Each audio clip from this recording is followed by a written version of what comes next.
We will see that the diffusion process can be regarded also as a random walk problem.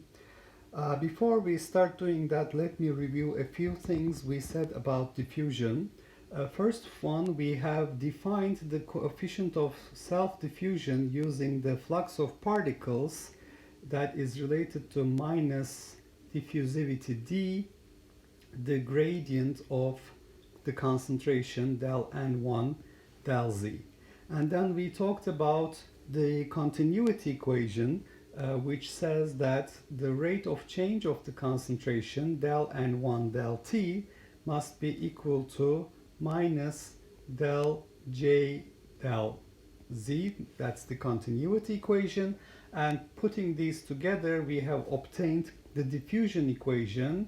The derivative of the concentration with respect to time is d, the coefficient of self-diffusion, which is a positive quantity, multiplied by the second derivative of the concentration of labeled molecules with respect to z. So this we have called the diffusion equation. And the solutions to this partial differential equation, as with other partial differential equations, depends on the boundary conditions. So if you think about a particular problem where we have N1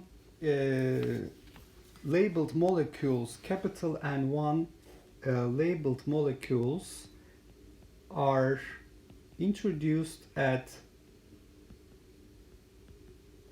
t is equal to 0 near z is equal to 0, then we have an initial condition for this problem, and this can be solved, and you can see that the solutions will look like this. You will have a symmetric distribution around z is equal to 0, and time goes by, you will see that you will get a more uniform distribution of molecules centered around z is equal to 0. And the extent of the distribution here is what I'm going to call the standard deviation of z. Now, these solutions, and one as a function of z and t, are solutions of the diffusion equation, and that's one way to basically deal with this problem. You can think of the solutions to the diffusion equation using mathematical techniques. Now, you can read about these in other courses. You can find out detailed information about solutions to differential equation, diffusion partial differential equation in your math courses. But basically what I would like to do here is to get some more information about the diffusion process, basically regarding the diffusion as a random walk problem. So the alternative approach we can take, instead of solving the partial differential equation using brute force mathematical methods, is we can assume that the successive displacements suffered by a labeled molecule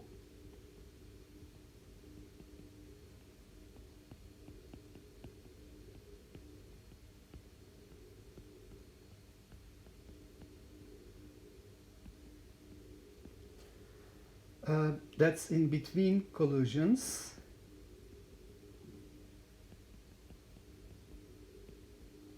these are statistically independent.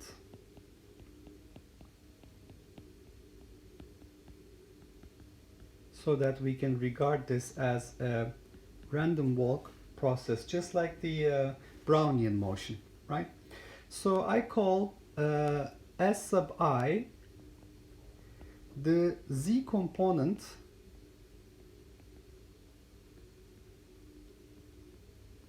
of the ith displacement of the molecule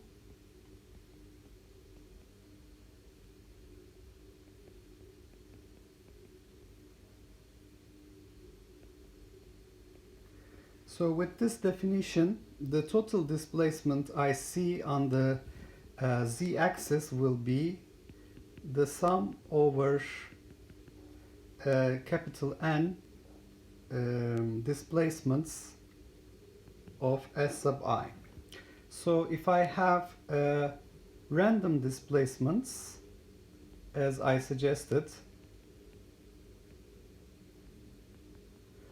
then this implies that the mean value of the z component of the ith displacement of the molecule will be 0. And if you look at the mean value of the total displacement z bar, which is going to be a capital N times Si bar, this will be equal to 0 as well. So this basically tells me you must have a symmetric distribution around z is equal to 0, so that we should have the mean value of z to be 0. On the other hand, if I look at z square bar, the mean value of z square, this is going to be using the summation I equals 1 to n s sub I for z multiplied with j equals 1 to n for n total displacements s j mean value. This is basically nothing but the terms that include si square and the terms that include summation over I and j, where I is not equal to j, si, sj. So that's basically the cross terms, and I'm taking the mean value of this summation. So I can write this as summation over I si square bar plus summation over I and j si times sj mean value. So si times sj mean value is si mean value times sj mean value, which is 0 because we have statistically independent displacements.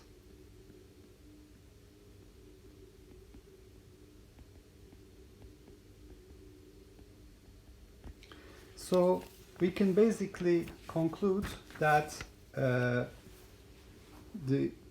mean value of z square, the total displacement on the z-axis square, is the number of displacements n multiplied with s square mean value.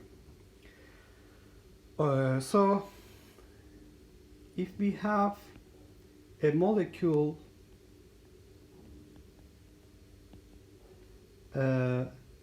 with velocity v, then if you consider a time interval t prime, you will find that the displacement on the z-axis will be the z component of the velocity multiplied by t prime. And if you have in the mean free time tau,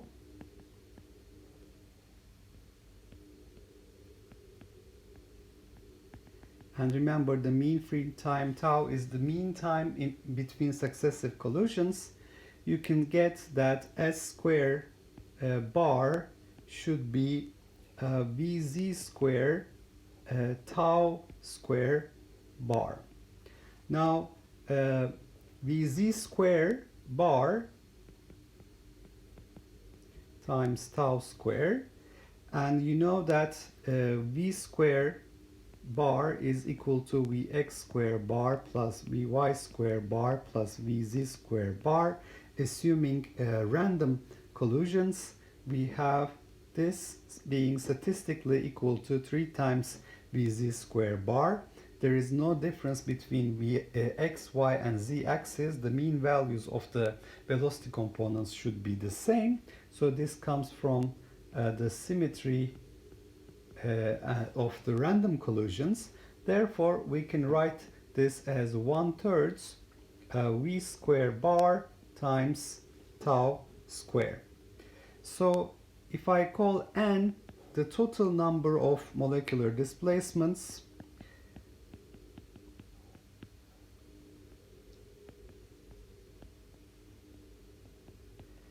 this is going to be equal to I have a displacement of the molecule every time I have a collision, so this is the total time t divided by the mean free time tau, which is equal to the number of collisions the molecule suffers. So in between each collision I have a displacement. So I can write this z square bar as basically using this relationship here. For n, the total number of displacements I have t over tau, and for the mean value of s square, that is the z component of the displacement square mean value, this is going to be equal to 1/3 v square bar tau square. And as you can see, one of the taus will disappear, so we will find that the z square bar will be equal to 1/3 v square bar tau times the total time t. So we can find the time dependence of the standard deviation. Then we can calculate the standard deviation delta z tilde.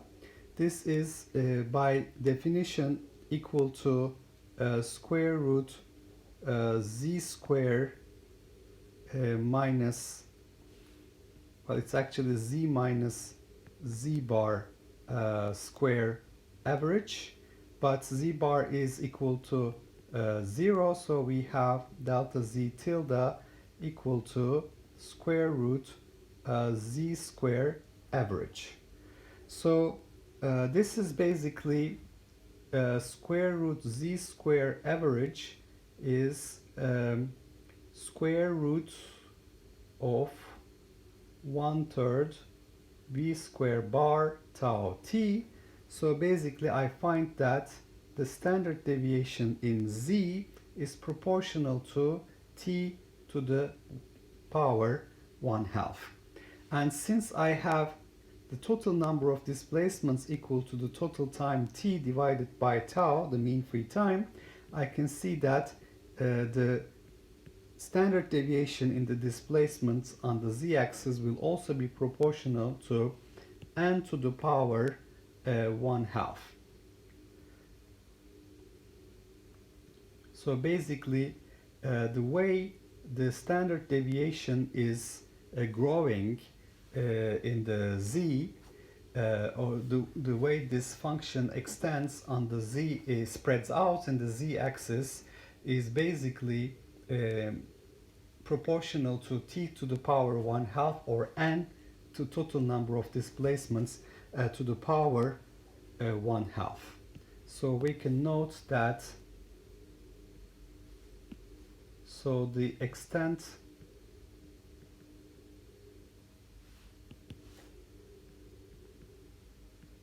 of the spread grows in time as t to the power 1/2 or capital N to the power 1/2, where capital N is the total number of displacements.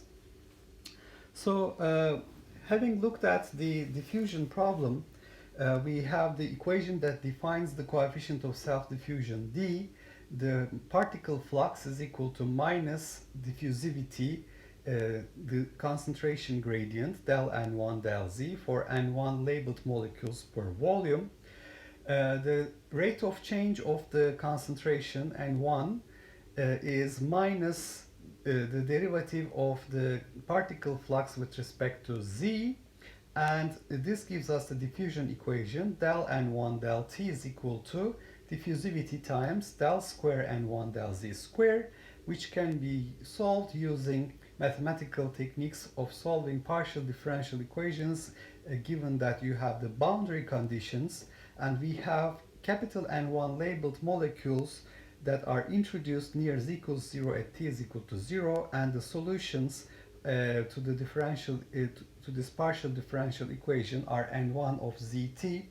And if you're interested in what these solutions are, they're basically integrals of a Gaussian called error functions. But this you can find in partial differential equation courses using in your mathematics courses. You can use the techniques introduced in partial differential equation solving strategies. So alternatively, we can find out some information about the diffusion process, assuming that diffusion is a random walk problem. We have successive displacements suffered by a labeled molecule between collisions that are statistically independent. This is just like the Brownian motion. You can call Si the z component of the ith displacement of the molecule. Then you will find that the total z component of the displacement will be the summation over the number of displacements I equals 1 to capital N S sub I. And for random displacements, we should have on average no displacement on the z-axis, so Si bar should be 0 and the total displacement on the z-axis should be 0. That's basically telling us that the solution to this equation must give us a symmetric distribution around z is equal to 0. And if you look at the extent of the spreading of this function on the z-axis, that is the standard deviation, that is basically delta z tilde, which is by definition square root of the deviation from the mean square average. And the deviation from the mean is basically, since the mean is 0, is just equal to z, so it's basically square root of z square average. So z square average is summation I equals 1 to n si times summation j equals 1 to n sj